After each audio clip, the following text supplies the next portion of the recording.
भाई जो गुरु वचन पे डट गए, कट गए फंद 84 के। गलतियां बार फेल हो चुकी। एक तो पिछली गलतियां आपको याद रहनी चाहिए। जैसे कबीर साहब कहते हैं कि मानुष जन्म पाएकर खोए, सतगुरु विमुखा युग युग रोए। एक तो होता गुरुद्रोही, एक होता है गुरु से विमुख हो जाना। एक होता है गुरुद्रोही, उसका तो ठोर ठिकाना नहीं होता। एक होता है गुरु विमुख हो जाना।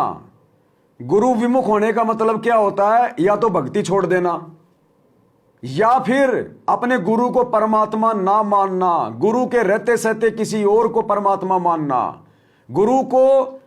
गुरु की भक्ति करते करते मर्यादाओं में ना रहना, वो होता है गुरु विमुख। गुरु विमुख यानी गुरु से पीठ फेर के भक्ति करना, सच्चा सुच्चा बन के भक्ति ना करना, मर्यादा तोड़ के भक्ति करना, वो होता है गुरु विमुख। एक होता है गुरु से विमुख हो जाना। जिस समय परमेश्वर कबीर जी काशी में एक लीला कर रहे थे, कमल के फूल पर शिशु रूप धारण करके प्रकट हुए सतलोक से आके। निरुनिमा नामक एक पूर्व संस्कारी हंस उनको घर ले गए, जो दुलाहे थे, मुसलमान दुलाहे थे, और वहां उनके कल्याण के लिए आए थे परमात्मा। नीरू और निमा ये सुपत सुदर्शन जी के माता पिता थे, और परमात्मा ने वायदा किया था, बच्चा तो दुख ना माने, तेरे माता पिता को मैं पार करूंगा। इसलिए उनके पास मालिक आए, उनके कर्म बनवाए, एक बच्चे की तरह उनका पालन पोषण उन्होंने किया, जिससे उनके संस्कार प्रबल होते चले गए। तो बच्चों, उस समय 5 साल की आयु से ही परमेश्वर कबीर जी ने इस तत्व ज्ञान और अपनी शक्ति भक्ति से और अपने ज्ञान के तर्क से बड़े बड़े मंडलेश्वरों को फिटे मुंह पर दिया। जो बड़े बड़े सिद्ध पुरुष अपने आप को सिद्धि में उत्तम माने थे, उनकी सिद्धि फेल की। लेकिन हम इतने ढीठ हैं, समर्थ को सामने देखकर भी हमने कदर नहीं की उसकी। हम अपनी अहंकार में सड़ गए। आज भी समर्थ सामने है गुरु रूप में, लेकिन काल प्रेरणा से अहंकार में संगत सड़ रही है, गुरु को परमात्मा मानने को तैयार नहीं है। 64 लाख से सोए थे उस पिता के, और देखना वो 64 लाख क्यों फैल हुए थे। कहते थे परमात्मा, जयकारा लगाते थे, हमारे गुरुजी भगवान है, परमात्मा है, ये तो भगवान आए हुए हैं। और मानना किसी ने भी नहीं भगवान, जब एक छोटी सी परीक्षा ली तब 64 लाख थे। 64 लाख से सोए थे उस पिता के, वो उनमें से आप ही हो, और इब आ रहे हैं, वो वही है।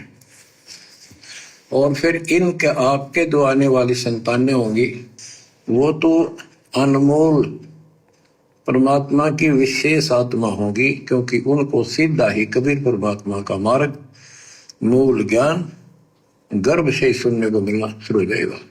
परंतु उन आने वाले बच्चों का भविष्य, हमारे घरों में आने वाले बेटा बेटी पोता पोती, उनका भविष्य, उनका मोक्ष होगा या नहीं होगा, वो चाहे कितनी प्यारी आत्मा है भगवान की, लेकिन उनका मोक्ष होगा या नहीं होगा, ये वर्तमान में आप और हम भक्तों की भक्ति पर निर्भर करता है कि हम भक्ति किस प्रकार मर्यादा में रह के कर रहे हैं। हम अपने गुरुजी को किस प्रकार से हल्के में ले रहे हैं या भारी में ले रहे हैं। हम अपने गुरु को मानुष मान रहे हैं या परमात्मा मान रहे हैं। हम गुरु के अलावा किसी और को भगवान मान रहे हैं या नहीं मान रहे हैं। हमारे घर में गुरु को भोग लगाया जा रहा, नहीं लगाया जा रहा, क्योंकि वो बच्चा तो माता पिता से सीखेगा ना। बाहर आते तो सारा ज्ञान हो नहीं जाता, सारी क्रिया करनी पड़ेंगी उसको। तो जैसा अपने माता पिता के सामने देखेगा वही करेगा।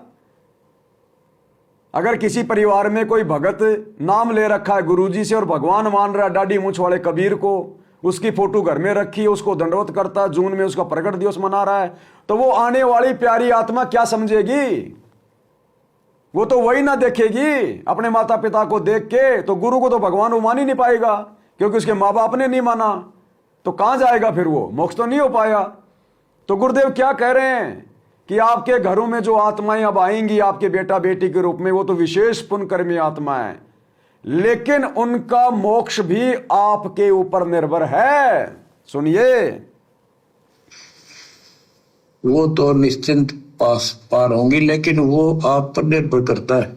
लेकिन वो आप पर निर्भर करता है, यानी उन बच्चों का मोक्ष होना नहीं होना उसके माता पिता पे निर्भर करता है कि माता पिता किस प्रकार गुरु को हल्के में या भारी में लेके भक्ति कर रहा है।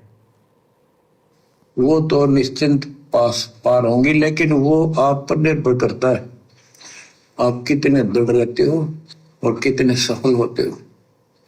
नहीं तो आप आने वाली पीढ़ियों के लिए बहुत बड़े दोषी हो गए। नहीं तो आने वाली पीढ़ियों के लिए भी दोषी बन जाओगे, यानी हमारा भी मोक्ष नहीं हो पाएगा और उन आत्माओं के मोक्ष में भी हम बाधा खड़ी कर देंगे। अगर गुरु को मान के भक्ति नहीं की तो, साथ संगति से जुड़कर भक्ति नहीं करी तो भाई उनके मार्ग में हम कैसे बाधा उत्पन्न करेंगे? पहले तो हमारे मार्ग में बाधा उत्पन्न होगी ना, गुरु को परमात्मा ना मानने से। तो गुरुदेव कह रहे हैं आप उनके लिए भी दोषी हो जाओगे। कितनी बड़ी बात कह रखी है गुरुजी ने। तो भाई और बहनों, पहले अपना आत्म कल्याण कराओ, भक्ति मार्ग पे सच्चा सुच्चा होके लगो, गुरु को सीरियस लो, तभी तुम्हारी संतानें सीरियस लेंगी, क्योंकि वो तो तुम्हें से सीखेंगे पहला पाठ में। जो गुरु बचन पे डट के कट गे फंद 84 के, कट गे फंद 84 के, कट गे फंद 84 के।